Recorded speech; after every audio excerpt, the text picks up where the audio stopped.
आज हमने पढ़ना है class 11 Punjab text book board chapter 8 का न्यूमेरिकल प्रॉब्लम 8.5। क्या कहता है न्यूमेरिकल प्रॉब्लम 8.5? पढ़ते हैं, समझते हैं और सॉल्व करते हैं। An unpolarized light of intensity 15 watt per meter square is incident on a pair of polarizers. The first polarized filter has its transmission axis of 50 degree from vertical. The second polarized filter has its transmission axis at 20 degree from the vertical. Calculate the intensity of light transmitted to both filters. सवाल ये है कि एक रोशनी है जो कि unpolarised है, यानी अभी उसको पोलराइज हमने नहीं किया। पोलराइज होने का मतलब होता है कुछ हिस्सा रोक देना और कुछ हिस्सा जाने देना। तो इस रोशनी की जो इंटेंसिटी है वो कितनी इसने दी हुई अनपोलराइज की, वो है 15 वाट पर मीटर स्क्वायर। ये कहता है कि इसको हमने दो पोलराइजर यानी पेयर ऑफ पोलराइजर यानी एक नहीं दो पोलराइजर से गुजारा। पहला पोलराइजर जो है उसका वर्टिकल के साथ, यानी ये अगर वर्टिकल लाइन ड्रॉ की जाए तो उसका उसने किस एंगल से गुजारने देनी है, वो एंगल जो है वो 50 है। ये एंगल है 50 डिग्री, यानी ये जो जिससे गुजरना है इस रोशनी ने, वो एंगल जो है पोलराइजर का वो 50 डिग्री है वर्टिकल के साथ। जबकि जो दूसरा सेकंड पोलराइज फिल्टर है उसका जो ट्रांसमिशन है जो दूसरा क्या कहते हैं उससे फिल्टर है कह लें, उसका जो वर्टिकल के साथ एंगल है वो कितना है, वो है 20। वो कम है निस्बतन दूसरी वाली के। अब ये 20 है, ये 50 है। सवाल वो ये कह रहा है कि calculate the intensity of light transmitted to both filters, यानी दोनों से जब ये रोशनी गुजर के यहाँ आती है तो किस से कितनी आपके पास गुजर जाती है, कितनी यहाँ पर आ जाती है, ट्रांसमिट हो जाती है। इस बात को एक एनिमेशन जो कि वो physics.com से मैं दिखा रहा हूँ, रोशनी आई पहले पोलराइजर से गुजरी। अब यहाँ पर तो ये वर्टिकल है ना, लेकिन इसका एंगल हमारे पास 50 है। जैसे अगर मैं फ़र्ज़ करें, मैं आपको मिसाल ऐसे दूं कि फ़र्ज़ करें ये रोशनी आई जो कि इससे गुजरी और इसका जो है 50 डिग्री है और अगले का 20 डिग्री है। इस एंगल से ये गुजर गई, देखें तो ये वर्टिकल एंगल इसका 50 बनता है वर्टिकल के साथ और इसका 20। अब ये दोनों से गुजरने के बाद यहाँ भी जो रोशनी आएगी वो कितनी होगी, वो हमने उसकी इंटेंसिटी निकालनी है। अब जो हमें चीज़ दी हुई है शुरू वाली जो रोशनी है उसकी इंटेंसिटी जो कि 15 वॉट पर मीटर स्क्वायर है। यहाँ पे एक चीज़ जो कि हम अभी सोल्यूशन की तरफ ही बढ़ने लगे हैं वो ये है कि देखें जो पहला होगा फिल्टर, जो मर्जी एंगल हो उसका, जब भी उसको हमने उससे रोशनी गुजरेगी तो वो क्या करेगा कि वो उसको 50% यानी हाफ उसको पोलराइज कर देगा।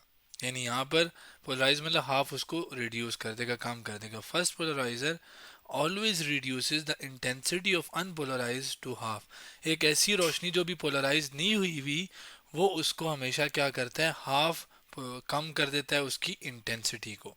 इसका मतलब जो पहले से गुजरी है उसकी जो रोशनी है वो इसका हाफ हो जाएगी, जो कि मैं सोल्यूशन में भी आपको नेक्स्ट स्लाइड में दिखा देता हूँ कि यहाँ पर जो भी पहली वाली की इंटेंसिटी होगी, जो भला किसकी होगी, मैं यहाँ पर बता दूँ कि जब यहाँ पे रोशनी जा रही होगी इसकी इंटेंसिटी I1 कह रहा हूँ मैं, ठीक है। तो वो हमेशा बराबर होगी पहले वाले के हाफ के, मतलब अगर वो I0 जो भी है उसका हाफ किया जाए तो वो हाफ क्या है कि 15 है। 15 का हाफ हमारे पास कितना होता है, ये रहा कैलकुलेटर, उसको डिवाइड करते हैं 2 से 15 को तो आंसर आता है 7.5। यानी इतनी इंटेंसिटी है पहले वाले गुजरने के बाद। अब जब वो पोलराइज होगी जिसने यहाँ से गुजर के अब इससे गुजरना है, अब उसके ऊपर फिर हम मेलस लॉ जो है वो इस्तेमाल करके, जो कि मैं आपको दिखाता हूँ, वो हमारे पास क्या है।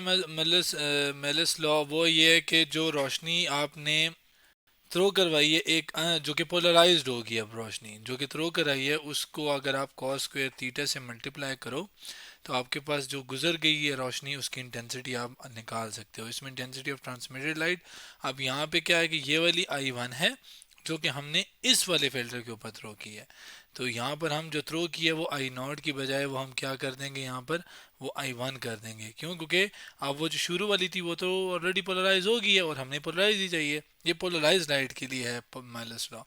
और आगे एंगल क्या होगा उस पर मैं बात करता हूँ, लेकिन लास्ट में जो आपके पास रोशनी आएगी यहाँ पर उसको हम I2 कह देते हैं, यानी जो ट्रांसमिट होगी वो I2 हो जाएगी। अब यहाँ भी असल रोला है एंगल का। एंगल का क्या रोला है यहाँ पर बड़ा कि देखें, अगर रोशनी आ रही है, अगर वो फिल्टर से ना गुजरे और पोलराइज्ड हो, यानी फ़र्ज़ करें यहाँ पर कोई वो ना लगा होता, तो फिर तो हम सीधा सीधा 20 एंगल बनता है वो हम कर लेते हैं। लेकिन यहाँ पर अगर आप देखें, जिसको मैं ज़्यादा अच्छा इसी एनिमेशन की तस्वीर से बता सकता हूँ, क्या भला कि हमारे पास ये जो एंगल है वो है 50 जैसे मैंने बताया था, और ये एंगल कितना है 20।